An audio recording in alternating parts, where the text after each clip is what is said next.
I was in a coma for 3 years and heard everything. My husband had an affair and came to visit me with her, telling her how bad it had been to live with me and how happy he was now. He said 2 more months and then I'd take her off life support. The next day, I woke up and decided that my husband would pay for everything. The next morning, I opened my eyes and decided my husband would pay for all of it. My name is Diane. I'm 60, with a body that has carried 2 kids, worked 36 years as a public school librarian in Greensboro, North Carolina, and survived more casseroles than the church basement can count. I am not fragile. I'm practical. I label my freezer meals. I keep folders for everything: taxes, warranties, car titles, HOA letters, medical records. Organization is how I keep control in a world where storms like to tear up what you plant. 3 summers ago, I was 57, driving home on I-40 after babysitting my grandson. Some idiot cut me off, I swerved, and the world slammed to black. They told me later I had a traumatic brain injury, a diffuse axonal something, and a list of words that turn your life into abbreviations. ICU, LTACH, rehab. I had a trick, a feeding tube, all the bells and tubes I once associated with other people's tragedies. They also told me later that for long stretches I was minimally conscious. Not responsive, not consistent, not there. Except I was there. I just couldn't move the way they wanted. I existed in a place where sound made it through, especially voices I knew. It's funny what your brain will hold on to when it can't hold a pen. Voices, smells, the way shoes squeaked on fresh waxed floors. I learned the rhythms of shift change, the kindness in April's hands when she changed my sheets, the impatience in certain residents' steps, the hum of the fluorescent ballast that hiccuped above the doorway, and my husband's voice. Mark and I had been married 34 years. He sold commercial HVAC systems, the kind of job that requires polos, golf metaphors, and a willingness to pretend the customer's joke is the first time you've heard it. We had 2 kids grown and flown. Our house sat in the sensible HOA neighborhood where the grass must be 2 to 4 inches, trash cans hidden by sundown, and your mailbox color is not your decision. We had good years. We had stretches where we passed like coworkers. But love wasn't the problem I thought we had. The first year, he came to see me often.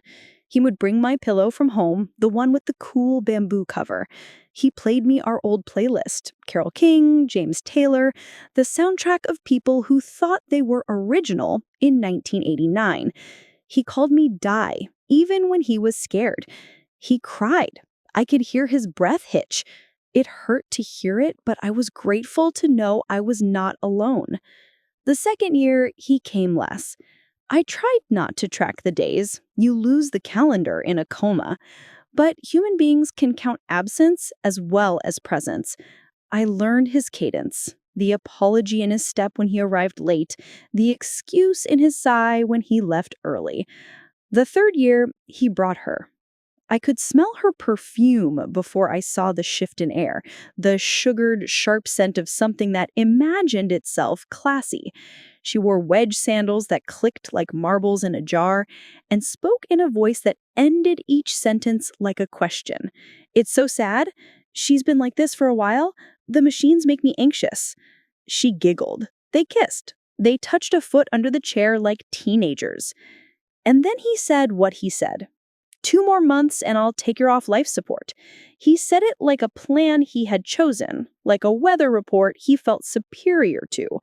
She wouldn't want this, he told the girlfriend, whose name I learned later was Candace. It's not living. He didn't know that April, my favorite nurse, had been telling me, speaking low, every time she moved me, that recovery is not a line, that people come back in bursts, that the brain heals in strange, stubborn ways, that I could fight inside even if I looked like a duffel outside. He didn't know April leaned by my ear and said, "You're stubborn, Miss Diane. You're a librarian. Y'all file miracles between M and O. Come back on your own time." I filed. I waited. And then I woke. It wasn't cinematic. My eyes opened like old curtains. I had to relearn blinking, swallowing, the way your tongue feels like furniture you rearranged wrong. The first person I wanted to see was April. I couldn't form words.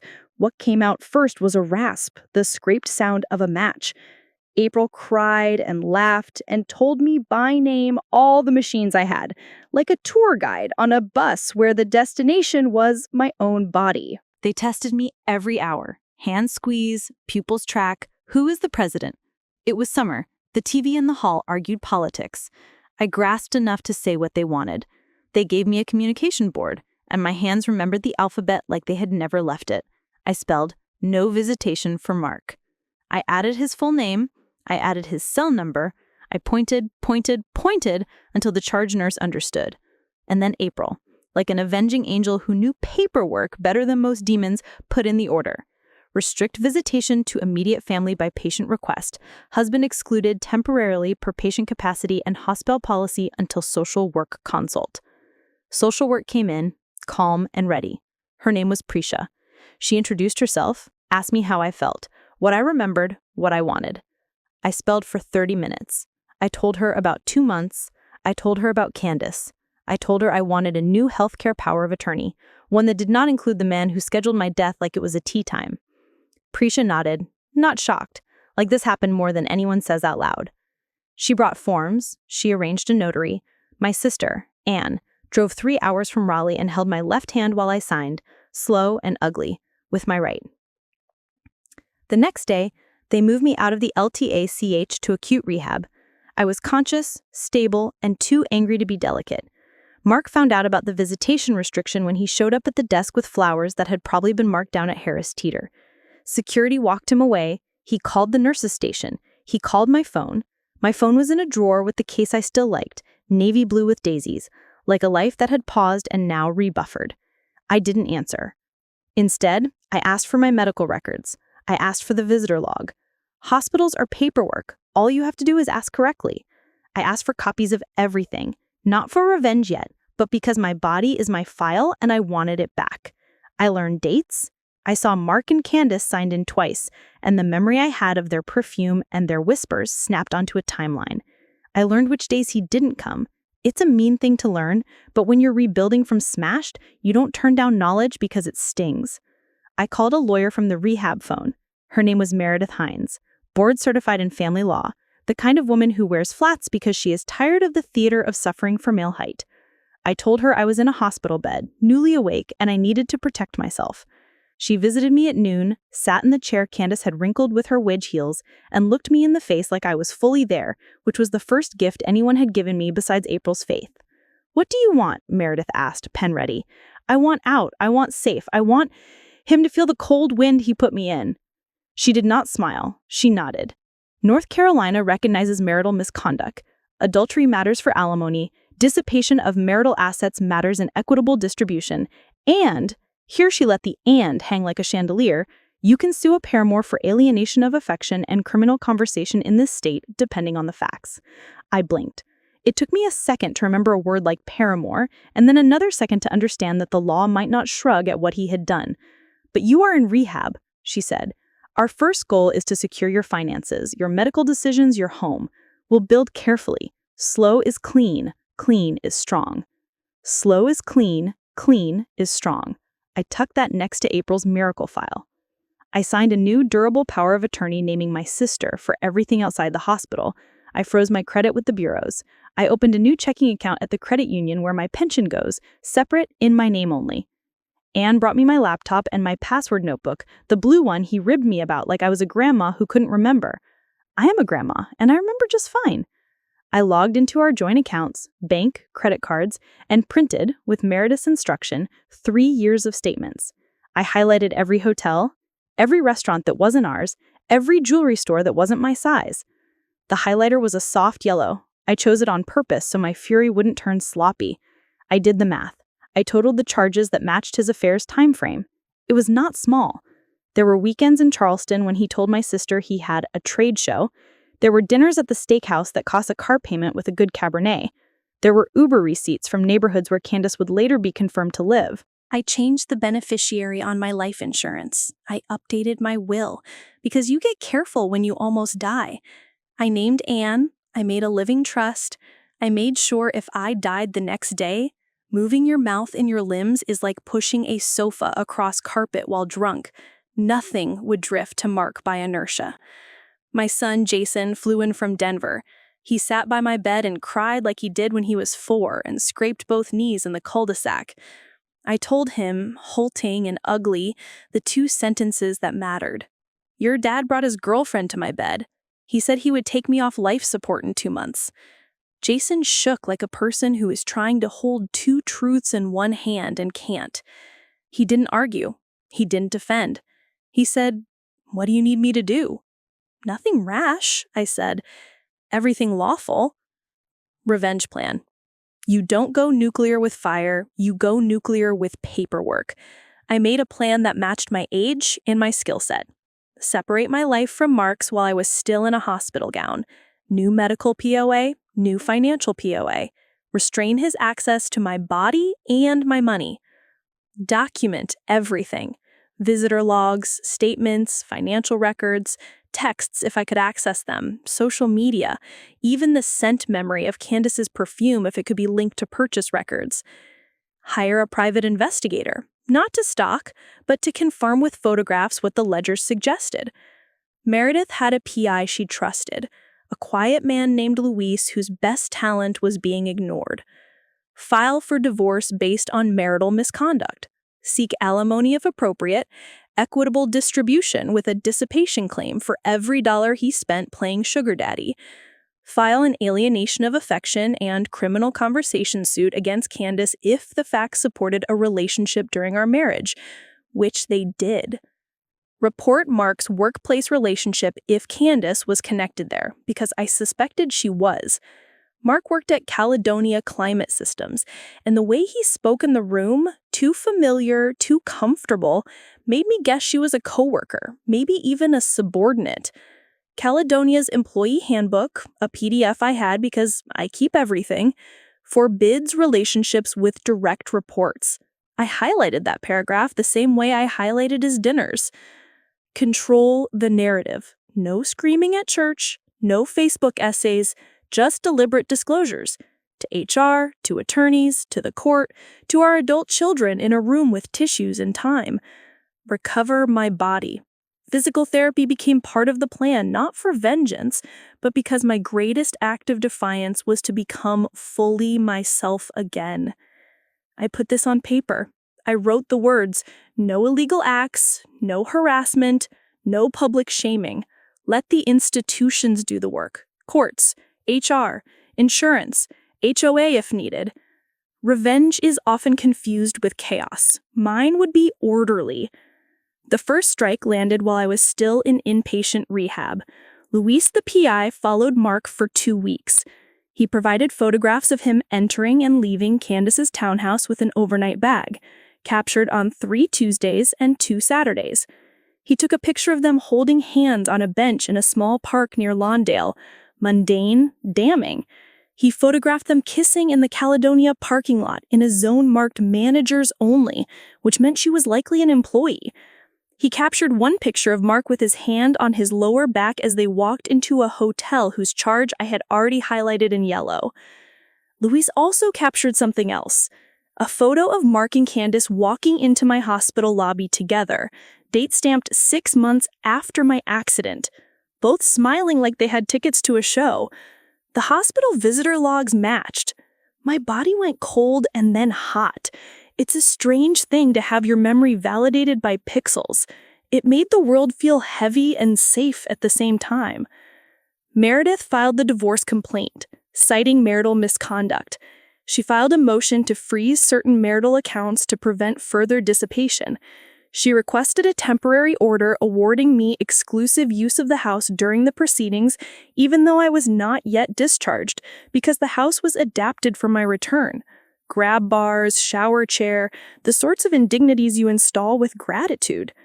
The judge signed a temporary restraining order preventing Mark from liquidating retirement accounts. He was served at work, which I will confess pleased me more than it should have. My anger isn't pure, it's human.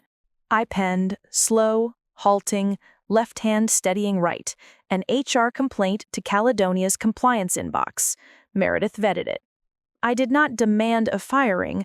I requested an investigation into a supervisor-subordinate relationship in violation of Section 6.2 of their handbook.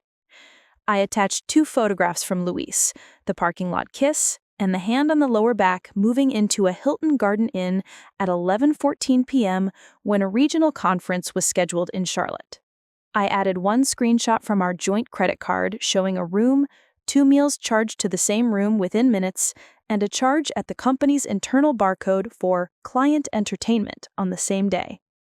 I also attached the hospital visitor log with names and dates highlighted as evidence that he brought his girlfriend to my hospital room while I was medically incapacitated. I did not use the words "had an affair with a subordinate" or "I want him destroyed."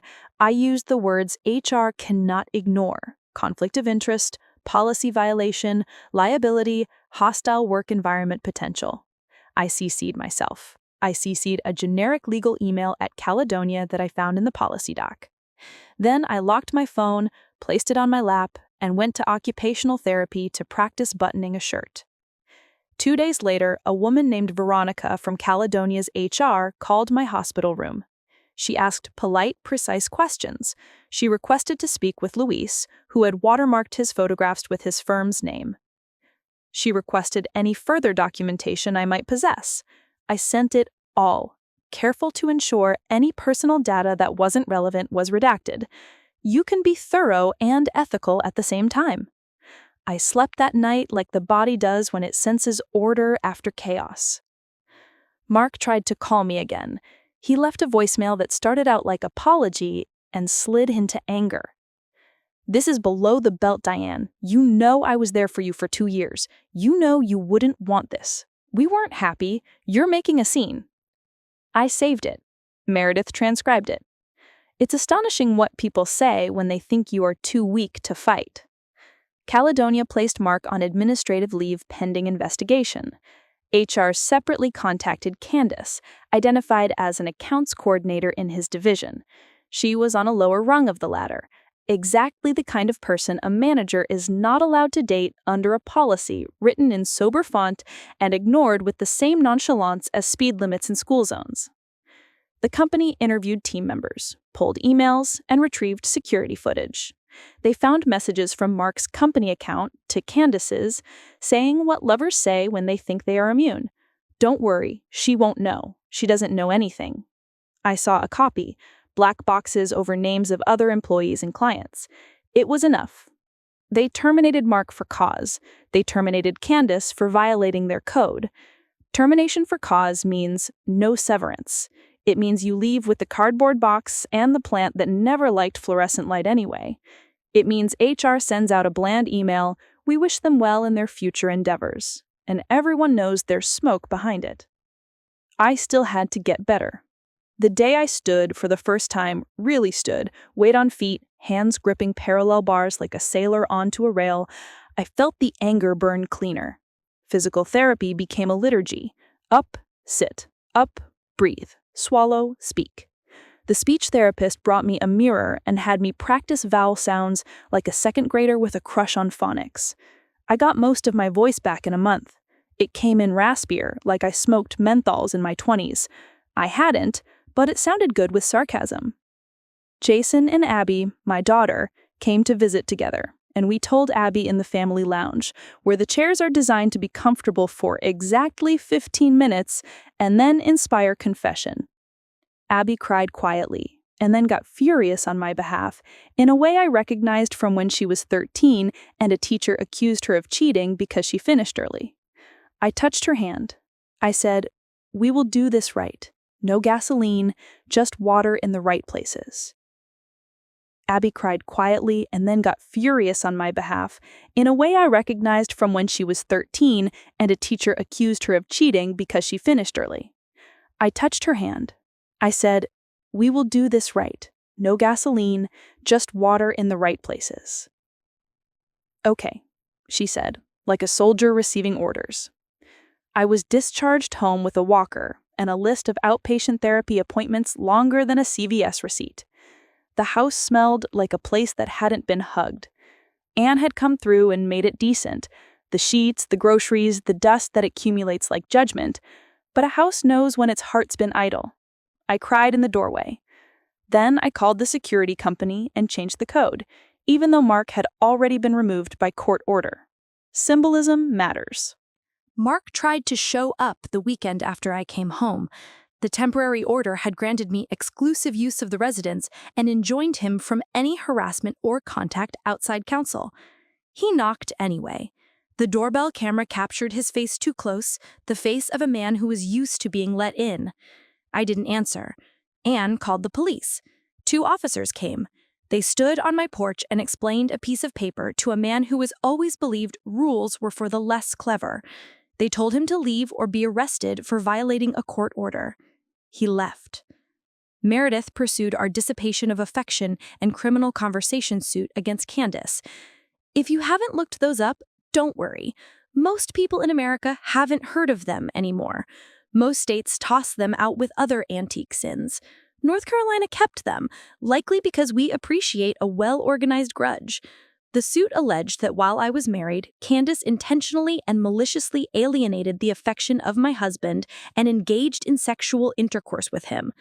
I did not relish spelling it out, but I did it because the law gave me a tool and I am a woman who knows what to do with tools. Candace hired a lawyer who tried to argue I was unconscious and thus unable to provide consortium, like marriage is a vending machine that broke and justified stealing. Meredith's response was a thing of ice.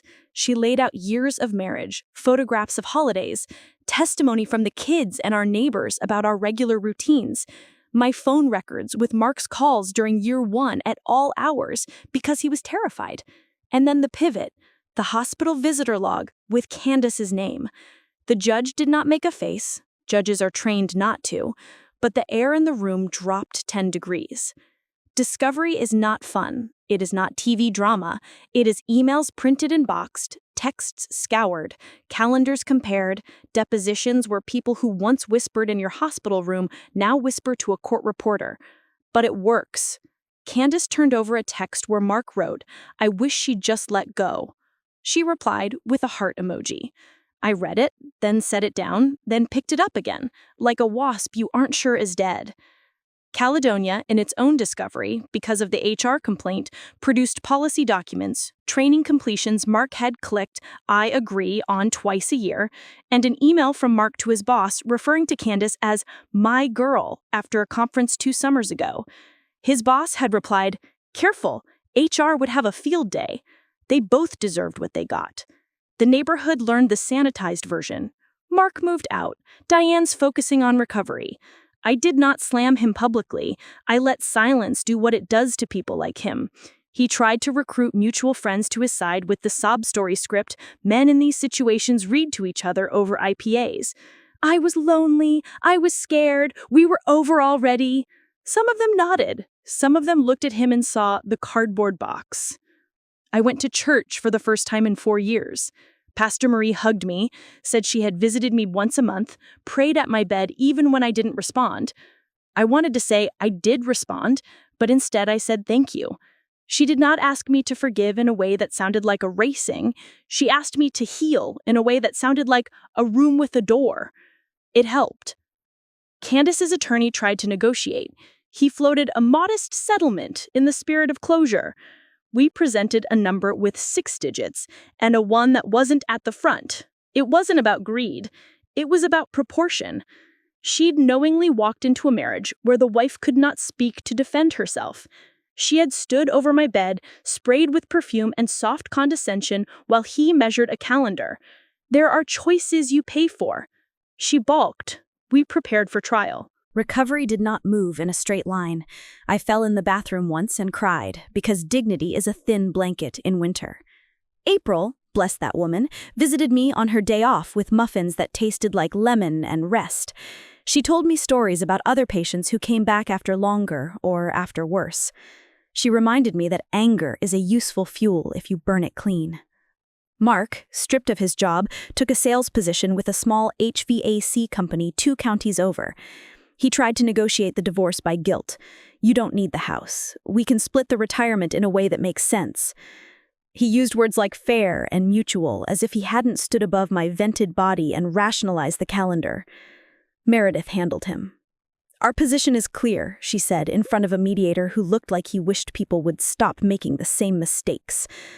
Ms. Bennett, I'd gone back to my maiden name on my social media accounts, the court would follow, will retain exclusive title to the marital residence, receive 55% of the retirement counts in light of dissipation, and Mr. Bennett will assume the HOA fines accrued while Ms. Bennett was hospitalized under his watch.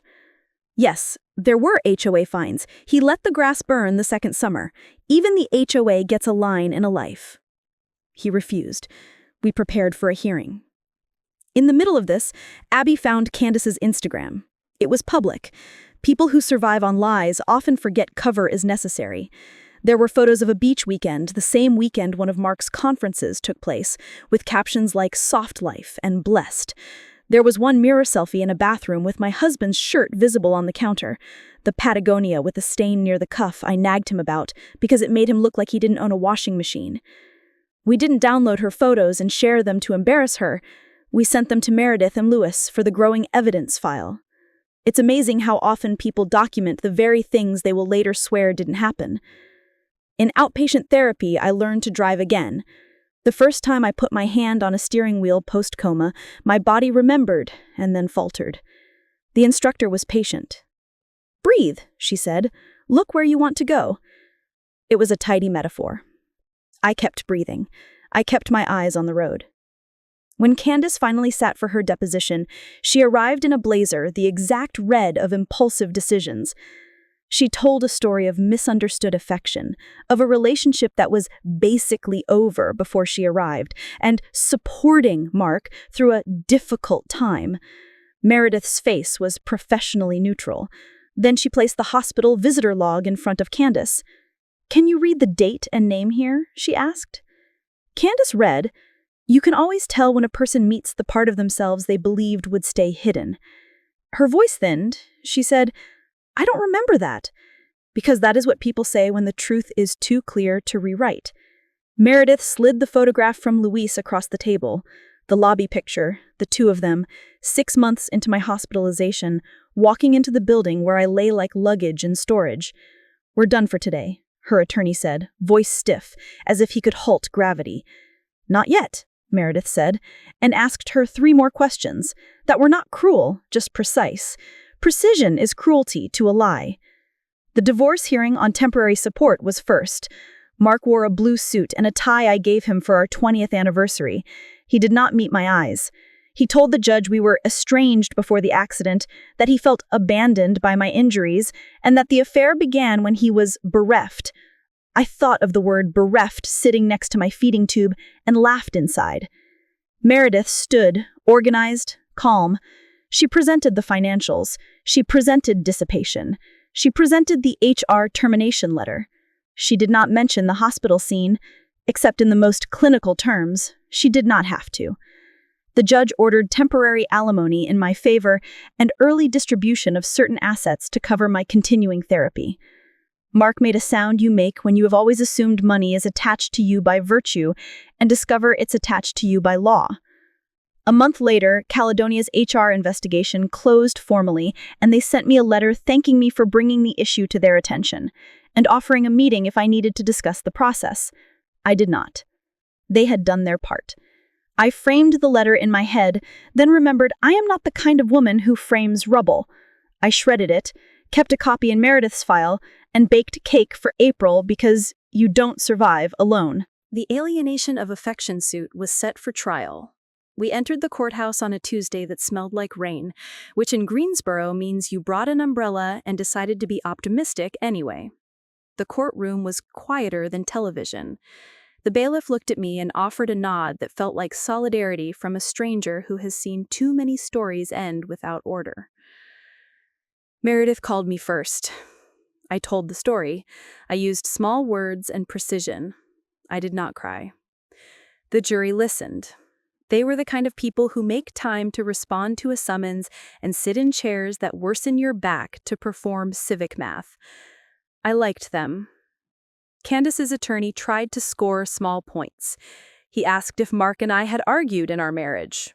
Of course we had. If a marriage is quiet at all times, someone is lying. He asked if I had withheld affection in the months before my accident. I almost laughed. No. He asked if I hated Candace. I said, I don't know her well enough to hate her. The jury liked that answer. I could feel it. Meredith called April as a witness. April testified to the visitation logs, to what she observed, to my awareness returning in pieces, to the way certain voices pulled color into my room. She did not editorialize. She spoke slowly. Nurses are brave in a way that makes lies tired. Then Meredith did the thing I had waited for without letting myself anticipate. She played the voicemail Mark had left me after HR called him in, the one where he said this was below the belt, where he said we weren't happy, where he said, "You're making a scene." It wasn't proof of sex, but it was the sound of a man who had learned that public consequences are not scenes. It made the room colder. Candace took the stand. She cried in the precise places people cry when they are more afraid of money than ashamed of choices. She said she hadn't meant to hurt me. She said she cared about Mark. She said I was asleep and my marriage was asleep. She said many things. Meredith asked her if she had accompanied Mark to the hospital. I might have once, Candace said. Even though her name was on the paper twice. Meredith showed her the log again. Twice, Candace corrected softly. Why did you go? Meredith asked. To support him, Candace said. To support him while he discussed ending his wife's life, Meredith said, not as a question, just as an arrangement of words in the light. Candace did not answer that. Her attorney objected, the judge sustained. It didn't matter. The sentence hung where it was placed. We broke for lunch. I ate a turkey sandwich in the hallway with my hands shaking so hard the lettuce tried to escape. Abby sat with me and told me a story about my grandson losing his first tooth in the most dramatic way imaginable. We laughed, because there are always teeth coming out somewhere. Consequences. Phase 2. When the jury came back in the alienation case 2 days later, they found in my favor. They awarded $350,000 in compensatory damages and $150,000 in punitive. It is a number that will not fix anything. It is a number that will pay for every therapy session I will ever need, and then some. It is a number that says, we saw what you did, and this costs. Candace made a sound like a tea kettle boiling dry. Her attorney put a hand on her arm as if he could turn the burner down. I did not look at Mark. I looked at April, who had slipped into the back row of the courtroom on her day off, and I mouthed, "Thank you." She mouthed back, "Proud," and wiped her eyes. The divorce final hearing still sat on the calendar like a final mile you know you can walk, even if the blisters try to bargain. In the meantime, the court entered a partial equitable distribution order based on dissipation, and I got the house. Mark kept the fishing boat he always polished and rarely used, and a debt to me that felt like arithmetic finally behaving. The HOA sent a letter with a fine amount that felt petty compared to everything else, and I smiled at it, paid it, and then asked Meredith to include it in the final ledger assigned to Mark, because petty is still a line item. People in the neighborhood slowed when they walked by. A few knocked, bringing pound cake and curiosity. I gave them tea, and no details. Let people fill their own blanks. They usually do it with guilt that doesn't belong to you. In outpatient therapy, I graduated from a walker to a cane. The cane suited me. Old Hollywood with a dash of "do not try me." I hung the walker in the garage like a trophy from a brutal season. I learned to drive to the grocery store without feeling like the car was a wild animal. I returned to the library, not as an employee, but as a patron who knew exactly where the good chairs were. The teens at the after-school table were loud and foolish and perfect. I smiled at them and grieved, privately, for everything I had lost and everything I was going to refuse to lose.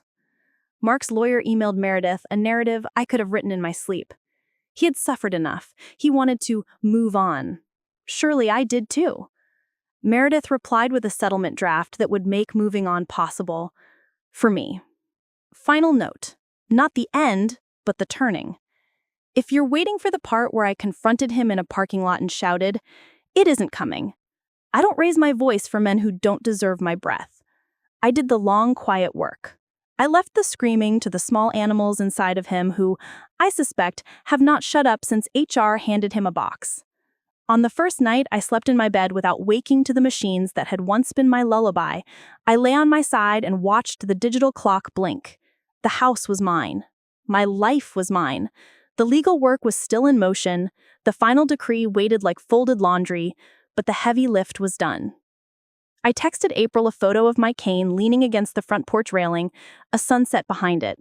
She sent back a heart and a lemon muffin emoji. I blocked Mark's number permanently. I set the thermostat to 72 and smiled at the petty thrill of doing so, without hearing a lecture from an HVAC salesman about optimal efficiency. Then I turned off the light and slept. When I left the courthouse with a verdict in my favor and a cane that clicked like punctuation, I thought the air would taste different. It didn't.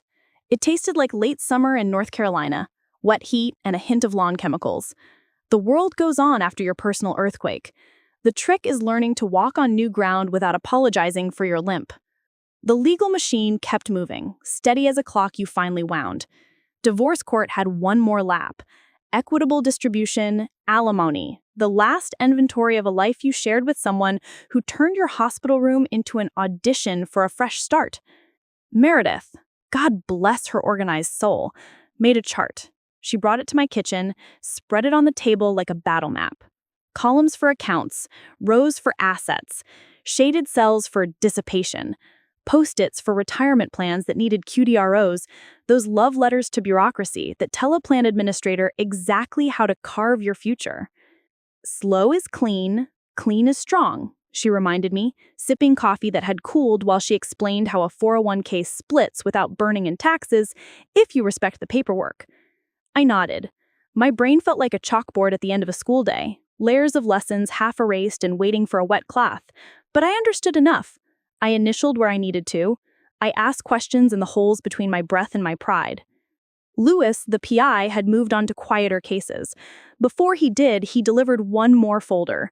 A tidy little proof that Mark had sold his fishing boat to his cousin for $1 the week after the alienation verdict.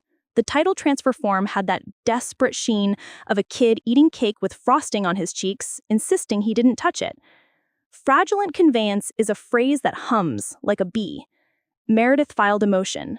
The judge set it aside, ordered the transfer voided, and wrote, "returned to marital estate" in a way that would make any cousin hand over keys before lunch.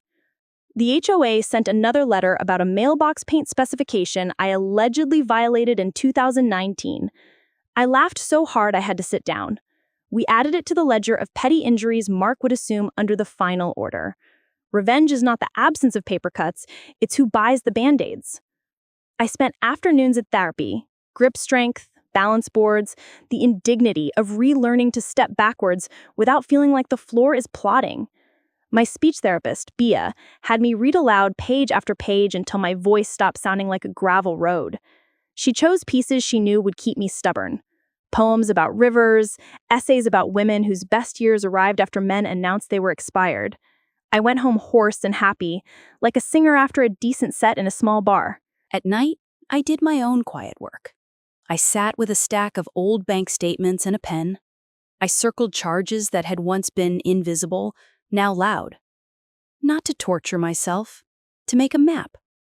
Every circle was a trail marker the court could follow. I slept easier when the page was marked. Jason and Abby came every Sunday. We didn't make it a mission, just brunch, then a chore or two they pretended wasn't a chore. Jason fixed a cabinet door that had sagged while I was asleep. Abby sorted the garage, slapping labels on bins in handwriting that looked exactly like mine did in 1987. They didn't ask me about the trial unless I brought it up. They didn't bring up their father unless I needed to say a sentence out loud to drain the poison. That's the love I grew. 2 kids with the good sense to let silence be a blanket. Mark tried to find new leverage. First came the email through counsel asking if we could untangle the house by allowing him to buy me out of my share. Meredith replied with a single paragraph and a copy of the partial order awarding me title.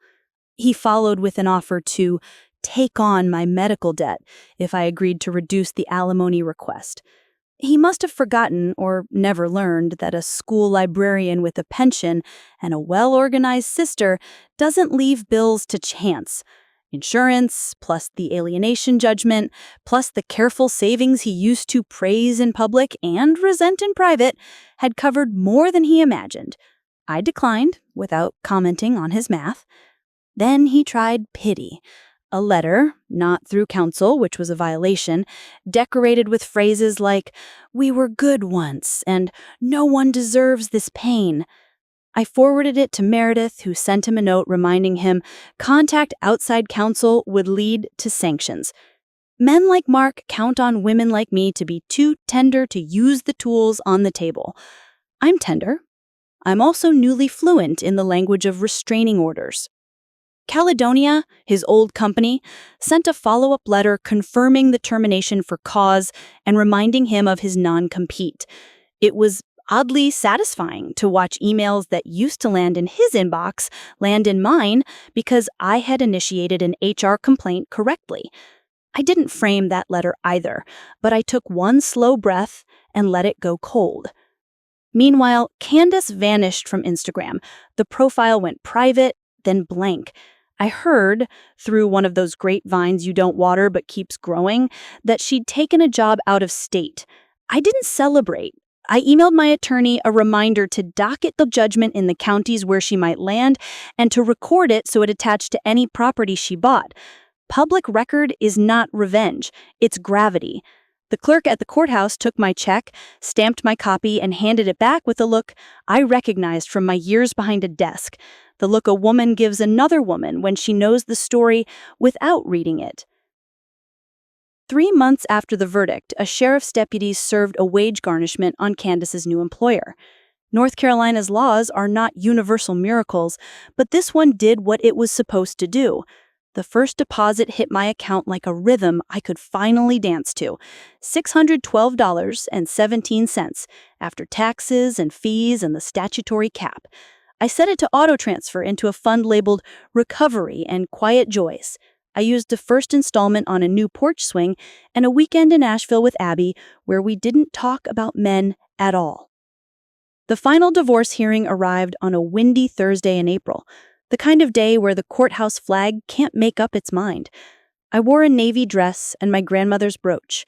I put on a little lipstick with a steady hand.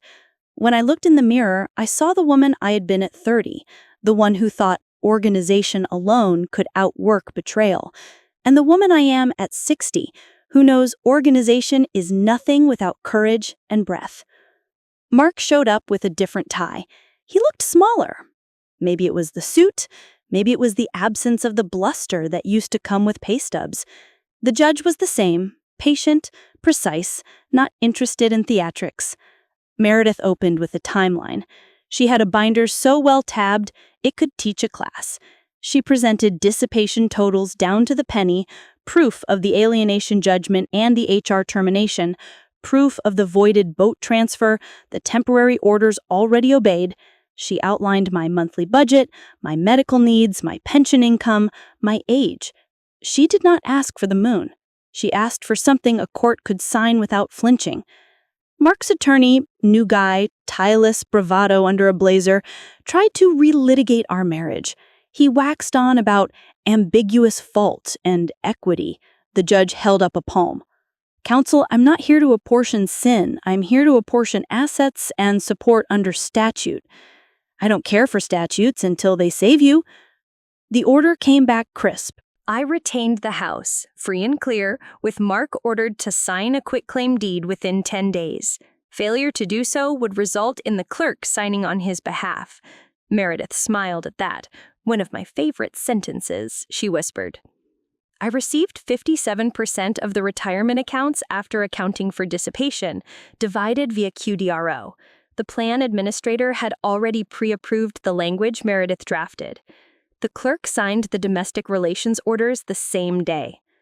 Permanent alimony for 12 years, until either of us died or I remarried, which is not a cliff I'm rushing toward, based on our incomes, length of marriage, and his misconduct.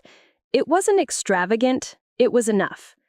Attorney's fees awarded to me due to his obstruction on straightforward disclosures. Not all of them, but enough to feel like the system noticed.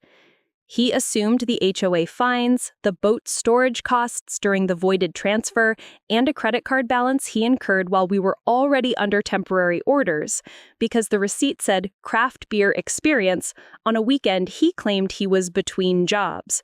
Judges are not humorless. He smirked and wrote it down. Mark made the tea kettle noise when the alimony line was read. He glared at me as if glaring were currency. I looked at the judge, then at the clerk, then at Meredith, then at my cane. I did not give him a single second of eye contact. You feed what you look at. I had fed him long enough. In the hallway after, Meredith tucked the signed order into a folder with my name in thick pen. Done, she said. Not yet, I said, and we both smiled. We went to the Register of Deeds. If you've never recorded a quitclaim deed, know that the office smells like paper and coffee, like every place I've ever loved. We filed. I left with a receipt and a scan emailed to my account. The clerk had a mug that said, "In this house, we believe in certified copies." I wanted to buy it for her. 2 days later, Mark missed the 10-day deadline. The clerk signed on his behalf. Some men will die before they admit a door is closed. They will stand on the porch forever and blame the wood. I changed the locks again. Not because he would try, because symbolism matters. Life got quiet in the best ways, and loud in the right ones. My grandson turned 6 and asked me if I could race him to the mailbox. I did not run, but I walked with intention and let him win. He declared victory, and then shared it with me without being asked. The generosity of 6-year-olds should be studied and bottled. I took April to lunch at a place with a patio and birds bold enough to steal fries. We ate lemon bars for dessert. I handed her a card that had been sitting on my desk since the verdict. Inside was a check. "Nursing school isn't free," I said. "You saved my life. Let me at least buy your textbooks." She tried to refuse. I put on my librarian face, the one that can silence a cafeteria. "Take it," I said. "File it between M and O." She laughed. We both cried. I met with a financial planner, a woman in her 50s with a calculator like a weapon, and we set up the QDRO rollovers into an IRA in my name, checked the tax implications twice, flagged the alimony for predictable withholding, and carved out a fund labeled Future Diane. Recovery is not only a body thing, it's making sure the 72-year-old me gets to roll her eyes at commercials and buy good peaches. I enrolled in a fall class at the community college, watercolor, because there are colors I haven't held yet. The first day, the instructor told us to paint without using outlines. "Let the water do some of the work," she said. I am not naturally good at that. By the second hour, my paper looked like a bruise. By the fourth, it looked like a sunset pretending to be brave. I taped it to the fridge. When I passed, I thought about how I used to tape up permission slips, grocery reminders, kindergarten calendars. This felt better. Mark disappeared into the kind of anonymity that happens to men when their LinkedIn endorsements turn into questions. He took a job outside HVAC. Used car sales, I heard. The irony tasted like a joke I didn't want to laugh at, so I didn't. He appealed the alimony order. The appellate court affirmed without oral argument. The written opinion was a paragraph and a half. The trial court had not abused its discretion. Candace's payments arrived every 2 weeks, small as a breath, relentless as one, and I stopped checking for them. They landed, the fund grew. I named a portion of it joy, another portion unexpected repairs, because life will always test your balance. One afternoon in September, I opened the hall closet and found the box I'd shoved there the day I came home from rehab. Mark's leftovers. A framed photo from a work golf tournament where his smile sits on the surface like a sticker. 2 ties with stains, a bag of teas, a monogrammed handkerchief I gave him when Martha Stewart still had a daytime show. At the bottom, in a smaller box, are wedding rings wrapped in tissue. I took them to a jeweler downtown, a woman with hands that looked like they'd rustled rocks into beauty. "I want to melt them," I said. "I want something else." "What do you want it to be?" she asked. "A small lemon," I said before my brain could edit my mouth. April likes lemon, and I like the idea that something that puckered me can be sweet now. She smiled like I'd given her a good assignment. "Come back in 2 weeks." When I did, she opened a velvet case and lifted out the most delicate pendant I have ever seen.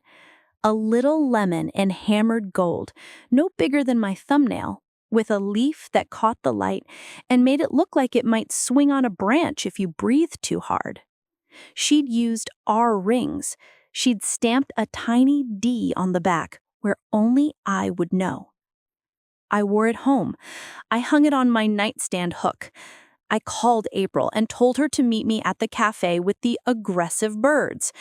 I handed her a second pendant, a twin, and she cried so hard we scared the sparrows. "Consider it a library fine, paid in full," I said. The last loose thread was my name. On paper, I was back to Bennett. In my head, I'd been Diane without Mark for a while. I requested a new library card at the branch where I used to work, not because I needed one, but because I wanted to hear the clerk say, "Welcome back, Miss Bennett." The clerk was 22 and earnest, with a nose ring my principal would have frowned at in 1998. She said, "Welcome back, Miss Bennett," and slid me a card that smelled like lamination and home. I stood in the stacks and listened to the machine beep as if it were a heart monitor adjusted to contentment. In late fall, I got a letter from Candace's attorney, tight and tired. She wanted to settle the remainder of the judgment with a lump sum from a refinance and a payment schedule for the rest. Meredith and I ran the numbers. We accepted. A cashier's check arrived with a cover letter that tried to make dignity out of defeat. I deposited it without reading the adjectives. I recorded the revised satisfaction of judgment when it finished. Paperwork in, paperwork out. Breathing. On Christmas Eve, the house was full. Jason and Abby, my grandson and my new daughter-in-law, my sister Anne carrying a ham like a trophy. We ate too much. We opened presents slowly, one at a time, because that's the old rule that keeps chaos from stealing the moment. After pie, my grandson climbed onto the couch next to me and whispered, "Grandma, is your head all better?" "Better enough," I said. "Better than it was." "Can we do the thing?" The thing is our favorite game. We sit very still and listen. We name sounds. The heater kicking on. A car on the cul-de-sac. Someone laughing in the kitchen. The dog's nails on the floor. Tonight, I could hear the string of lights buzzing faintly near the mantel, and the ice maker surrendering with a clunk, and the distant whoop of teenagers with keys and independence. I could hear my own breath. He whispered, "I hear your necklace," because the lemon had tapped my cane. I laughed. "Me too." I slept that night, the house wrapped in quiet, the legal folders filed, the lemon pendant cool against my collarbone. In the morning, I made pancakes and didn't think about the years I lost, except to thank the part of me that didn't let go when the room was full of machines and other people's choices. Survival isn't glamorous, it's stubborn. It's a nurse who says your name like a promise. It's a lawyer who color codes your future and refuses to let the mess leak into the clean. It's a sister who shows up with clean sheets. It's a kid who sits next to your bed and asks you, "What do you need?" and trust you when you say, "Only what's lawful." A few weeks later, I did one last thing. I went to the DMV. On paper, it was mundane. Update my license with my current address and name, a new photo to replace the one taken a decade ago when I thought a side part could fix anything. But for me, it was the stamp at the end of a long letter. The clerk, different nose rings, same earnestness, said, "Smile if you want." I did. Not big, just enough to acknowledge that I had arranged my life back on the right shelves, that I had taken the book someone else tried to reshelve in tragedy and placed it correctly in reference, How to Survive. On the way out, I stopped by the hardware store and bought a brass plate for my mailbox. It read, simply, Bennett. When I screwed it in, the lemon pendant tapped against the metal and made a sound like a chime. That night, I took a box down from the top shelf of my closet.